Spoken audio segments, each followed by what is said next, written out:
napagkamalan kong monstera yung dragon tail. Buti na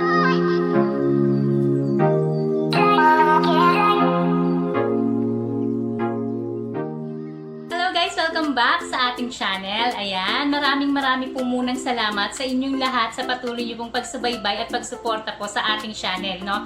Maraming pong salamat sa inyo mga kapatid ko, mga halaman ko. Ngayon po, ang ating pong i-discuss at napili ko pong topic for today ay yung tungkol sa Monstera versus Tibatib. Kasi magkaroon po ako, ito po yung gagawin kong pagkakataon para maituwid yung aking video yung most top 10 most expensive videos, no, na ang naipakita ko ay Tibatib instead of Monstera. Ayan. So, meron pong nag-correct sa atin doon. Pero, konti pa lang po yung views niya, wala pang 100 at that time, ay ikinorect na ako. Nilagay ko po yung correction doon sa description. Ayan, doon po sa mga hindi pa nakakita sa video na yun, check nyo po yun. Ngayon po, ang topic po kasi noon ay tungkol sa mga presyo or yung mga amount nung halamang nakita ko. Doon po ako nakafocus, no? Yung mismong halaman, ngayon po, doon tayo magpo-focus ngayon. Ano ba yung pagkakaiba talaga ng Monstera at ng Tibatib? Ayan. Actually po, hindi lang naman po ako yung nagkamali. Pasensya na po kayo, tao lang. Even yung mga botanists and yung mga plant hobbies ay nagkamali rin tungkol sa dalawang halaman na to. Kasi sa sobrang kapag unang tingin mo kasi, mapagkakamala mo talaga si Monstera at saka si Dragon Tail ay kambal. O, di ba? Kung hindi pa natin malalaman, ano ba talaga yung diferensya nitong dalawang halaman nito? Ang ibibigay ko po sa inyo ay basic difference lamang at yung mas malalim na informasyon tungkol dito, mas maganda po i-GMT nyo na lang, no? Pero ang mapapansin nyo po, napapansin ko po nung pinag-aaralan ko po itong dalawang to, ay merong mga contradiction dun sa mga research na nakikita ko. May nagsasabing ito ay ganitong uri, may nagsasabing ganitong uri siya. So, ang ginather ko lang pong information ay yung mga kapag bibili tayo ay madali lang natin madi-differentiate. Ayan, hindi na po masyado dun sa mga scientific name or scientific studies tungkol dyan. Kung gusto niyo po ng mga scientific studies, marami pong mga vlog na tungkol doon. Pati yung care tips, meron po mga ibang channel na nagbibigay na care tips tungkol dito. Ang sa atin po ay ang didiscuss lang natin ngayon, yung pagkakaiba lang ng dalawa para kapag bibili tayo, hindi ka mahirapan pumili. Minsan ka na bang nabiktima ng Monstera o Tibatib or Dragon's Tail? Ako man ay nabiktima rin. Katunayan, mayroon pa nga akong nirelease na video tungkol dito. Buti na lang, nakafocus yung video na yun sa presyo ng halaman. Tuusin, ang Monstera na to ay makikita lang sa open backyard kagaya nito. Nakita ko na napakaraming Monstera na nagkalat pero ang tawag daw dito ay Monstera Dragon. I don't know, pero isa lang ang masasabi ko, sobrang mahal ng Monstera. Ang pinakamurang nakita kong Monstera ay tumataginting na 6,000 pesos. O diba, nakakaloka, pambayad ko na ng renta ng bahay. Hindi lang ako ang nabiktima nito, maging ang mga botanist at plant hobbyists noon ay sobrang na-confuse sa dalawang ito.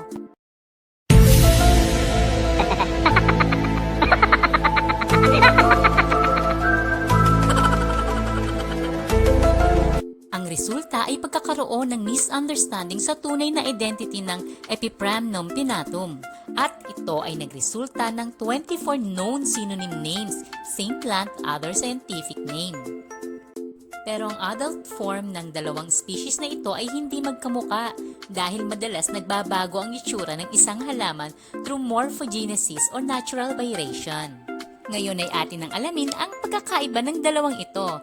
This time, tungkol na talaga sa halamang ito ang ating pag-uusapan. Nakaka-inlove talaga ang ganda ng Monstera. Una, napakaganda ng malalaking dahon nito. Yung parang abnormality na split sa kanyang mga leaves. Nako, yun ang kanyang best asset. Ang tawag doon ay fenestration. Iba-iba ang itsura nila, pero hindi lahat ng ito ay available sa market. Lalo na, yung mga super rare na 17 times lang nakita sa wild. Madalas na mamislabeled sa mga nurseries at garden store ang monstera dahil ang dahon nito ay nagbabago ng itsura kapag lumalaki na ito. Ang maliit na halaman nito ay malaki ang pagkakaiba sa mature plant nito, yung para bang magkaiba sila ng lahi. Sa totoo lang, sa aking ginawang munting pagsasaliksik ukol sa monstera at tibatib, marami sa internet ang nakikita kong contradiction. Mayroon nagsasabi na ang monstera ay philodendron at mayroon namang nagsasabi na magkaiba ito. Pero ang ating pag-uusapan ngayon ay kaibahan ng monstera at dragontail. Ang monstera ay mayroon 45 species ng flowering plant. Ito ay kabilang sa arong family o Araceae. Ito ay native sa mga tropical regions ng Amerika. Ang monstera ay Latin word na ang ibig sabihin ay monstrous o abnormal dahil sa napakalalaking dahon nito na parabang monster. Mayroon itong natural holes at splits na ang tawag naman ay fenestration. Ito ay herb or evergreen vines. Ang ibig sabihin ng evergreen according sa botany ay hindi nagbabago ang kulay ng dahon nito sa buong taon. Ang monstera ay tumataas ng hanggang 66 feet. Actually, hindi lang 66 feet ang itinataas nito dahil sila ay pumapanik sa puno sa pamamagitan ng aerial root na ang ibig sabihin ay para silang mga epiphytes kagaya ng orchids. Sila yung kumukuha ng nutrients mula sa hangin, sa tubig at sa bark ng mga puno. Ang mga ugat nito ay lumalaki sa soil at kumakapit sa sanga ng puno kaya tinawag sila na hemiphytes. Ang ibig sabihin ay ang buong buhay nila sila ay epiphytes. Naguguluhan ka na ba?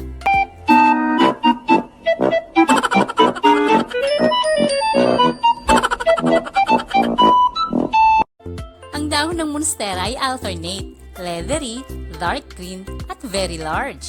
Ang dahon nito ay may haba na 25 to 90 cm at may lapad naman na 15 to 75 cm. Kasing lapad niya yung placemat na ginagamit mo. Ang mga bulaklak nito ay maayos na nakasalansan sa kanyang mga stem at ang bunga naman nito ay parang cluster ng white berries. Edible ang bunga nito. Na ang ibig sabihin, ito ay maaaring kainin pero take note, nakaka-irritate sa bibig at lalamunan ang prutas nito. Hilaw na prutas ang tinutukoy ko dahil ang prutas nito ay may sangkap na oxalic acid. Ito yung substance na ginagamit sa bleach wood at panglinis ng metal. Mas makabubuting huwag makipagsapalaran sa pagkain ng prutas na ito. Remember, huwag PG! Ito ay commonly grown indoor as houseplants pero ang representative ng genus na ito ay Monstera deliciosa kasi ito yung pinagkukuhanan ng edible fruit na lasang banana at pineapple kaya nga ito tinawag din na fruit salad plant. Dumako naman tayo sa Epipremnum pinnatum o dragon's tail plant. Ang Epipremnum pinnatum ay isang uri ng flowering plant na nasa Araceae family din. Ito ay tinatawag din na centipede vine at dragon tail plant. Ito ay native sa French Polynesia at marami ito sa Pilipinas. Tandaan, hindi porket sa Pilipinas nagmula, ito ay fake na monstera. Dapat tayo ay proud dahil mayroon tayong sariling version ng monstera na kung saan ito ay nasa iisang pamilya ngunit magkaiba ng lahi. Ang Epipremnum pinnatum ay isang uri ng climbing plant. Gaya ng monstera, siya ay epiphyte din. Ito ay madalas mapagkamalang ding Rhaphidophora dahil pareho silang malalaki ang mga dahon. Ang dragontail o tibatib ay hina-harvest para sa kanilang medicinal use. Sa Chinese medicine, ito ay ginagamit sa rheumatism, fracture at dysentery.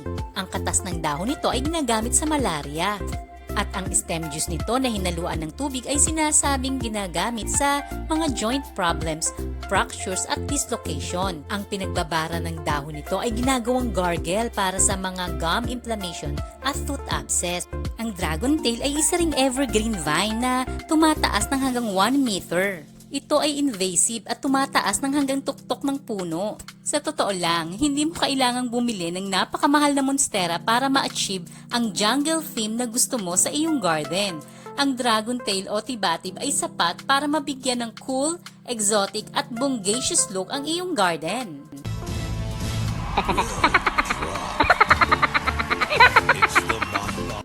Isama rin na natin ang dalawang halamang ito. Gaya ng ating nasabi kanina, ang monstera pagdating sa family ay kasama sa Araceae family. Ganon din ang tibatib. Plant growth, monstera, climber vine, at liana, dragontail, climber, vine, liana, shrub at trailing creeper. Ang bulaklak nila, inflorescence pareho. Ang ethnobotanical uses nila, pareho silang edible. Pero ang monstera, ang edible part niya ay yung kanyang prutas lang. Samantalang ang edible part naman ng dragontail ay yung kanyang mga dahon at ugat. Pagdating naman sa foliage, ang monstera ay mayroong dark green na may 30 to 90 cm wide. Hugis puso ang dahon nito. Mayroong dissected na mga blades at mayroong perforation o hole. Ang dragontail naman ay may hugis oval na dahon. Mayroon ding slit ang dahon ng dragontail. Pagdating naman sa foliage retention nila, pareho silang evergreen. Pagdating naman sa usage hazard nila, ang monstera ay toxic upon ingestion, samantalang ang dragontail naman ay irritant ang kanyang dakta.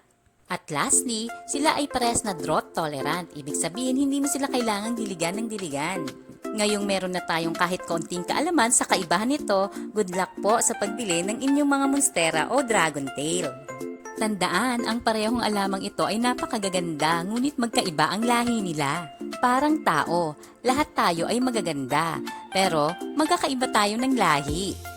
Tututol ka ba? We are beautiful, no matter what they say. Yun po lang yung ating simpleng pagkakaiba ng monstera at ng tibatib. Kung meron po kayong suggestion, suggestion, comments at pagtutuwid, huwag po kayong atubiling i-message niyo po sa akin sa ating meron po tayong Instagram account which is Graciela Plantita. Ganon din po ang ating Facebook page na Graciela Plantita. Mag-iwan lang po kayo ng message diyan or mag-iwan po kayo ng comment dito sa ating comment box. Pero mas mabilis ko pong nababasa pag dun sa ating mga social pages like Instagram and Facebook. Ayan po. So maraming pong salamat muli sa inyo lahat sa patuloy niyo pong pagsabaybay at muli po sa uulitin. God bless us all.